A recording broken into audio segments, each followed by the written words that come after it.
The second reason is the specific nature of the collapses, each feature of which points to explosives.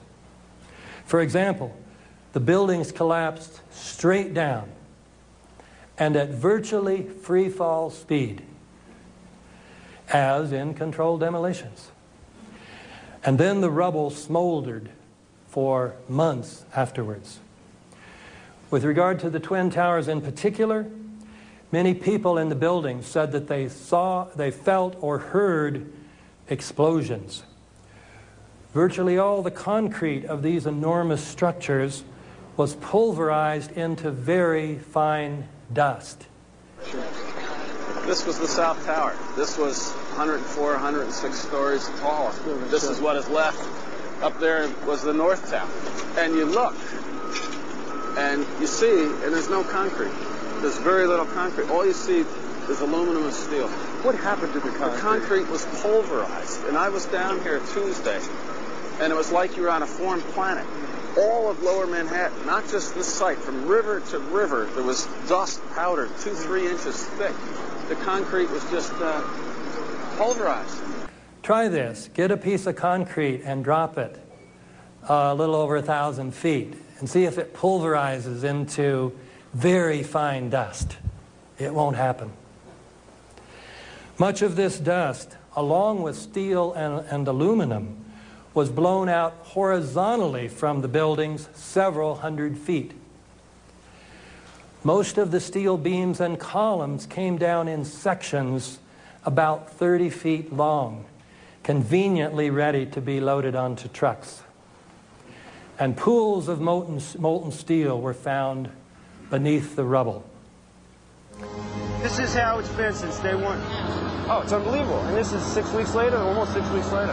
And as we get closer to the center of this, it gets hotter and hotter. It's probably 1,500 degrees.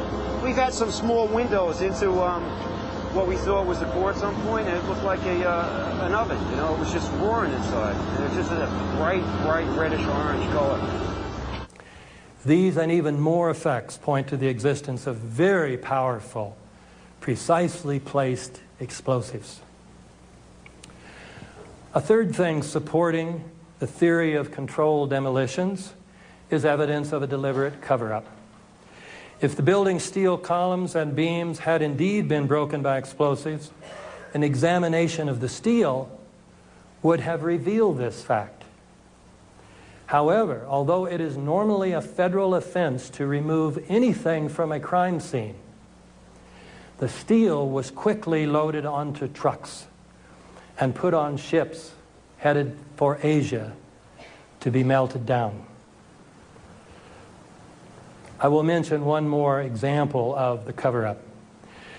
Insofar as there is an official story as to why the towers collapsed, it is the pancake theory, according to which the floors above the destruction caused by the airplanes collapsed on the floor below, and then those floors collapsed on the floor below that, and then it pancaked all the way down. Now,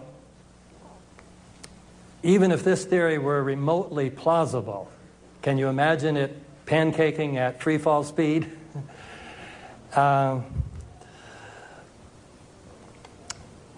The other problem is what happened to the 47 massive steel columns that constituted the core of each of these twin towers.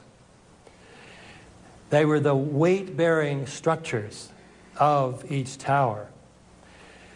Those 47, even if the pancake theory were true, those 47 steel beams should have been sticking up at least several hundred feet into the air, just like the old phonographs, where sometimes the 78 records would collapse, but the spindle's still sticking up in the air. You should have had 47 spindles still sticking up in the air.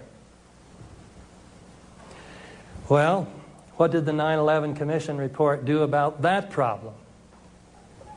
It avoided the problem incredibly by simply denying the existence of these columns, even though those columns, I'm not making this up. These columns were the unique feature of these towers when they were first built. So, the Commission report, after saying falsely that most of the weight of each tower was borne by the steel columns in its exterior walls, this supposedly authoritative report said the interior core of the buildings was a hollow steel shaft in which elevators and stairwells were grouped. Such a desperate lie is a sure sign of a cover-up.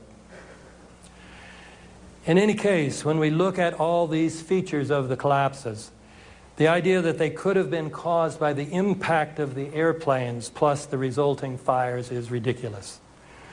This is even clearer with regard to building number 7, which wasn't hit by any airplane, and yet it came down about 5:30 that afternoon.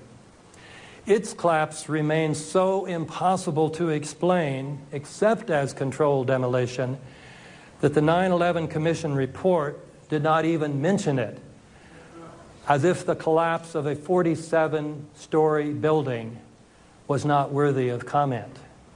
And it only had fires on floors number 7 and 12 of 47 stories.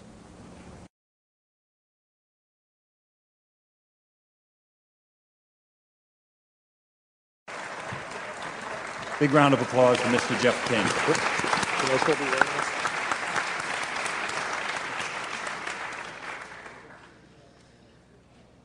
Okay. I studied physics at MIT. I did electrical engineering for about 8 years. I've had quite a bit of practical engineering experience. When I first saw the collapses, I was absolutely convinced that they were not spontaneous. One of the first things that I did was to speak with one of my patients, who is a retired Army Corps of Engineers fellow who's done a lot of demolition and construction. Showed him some of the public source videos that are available of it, and he immediately pointed out that there were squibs, which represent little puffs of smoke essentially coming out of the buildings initially, which were clearly a sign of controlled demolition. He had no opinions beyond that, but he said without doubt that it was a controlled demolition. That sort of set me on the path of continuing to examine it and trying to gather as much evidence as I could. And the question I pose, what don't we know and why don't we know it, is sort of addressing the fact that at this point we still do not really have a meaningful explanation for what happened to the buildings. We have had several studies at this point, which I will go into, as to trying to determine a plausible scenario for the collapse. As of this point, none of them have presented us with anything that I think could be reasonably called a convincing and detailed account of why the collapse has occurred. And the question that's been addressed previously, the enormous destruction of physical evidence, as Chris was saying, the site was scrubbed very thoroughly. Out of the entire mass of the buildings that were destroyed, the National Institutes of Standards and Technology, who are now doing the ongoing investigation, managed to save about 240 pieces out of the entire building. All of the rest of it was basically recycled. The obvious question is what does it mean that there was a controlled demolition? At the simplest level, it means that someone had a lot of access to the buildings over a long enough period of time to set this up.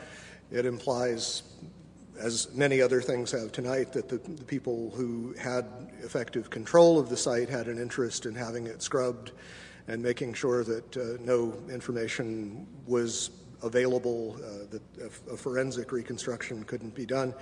Even in much smaller catastrophes, we typically will reconstruct things as completely as possible.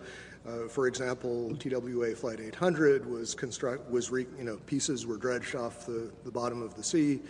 A complete reconstruction was done to allow a detailed analysis. In this case, the exact opposite was done.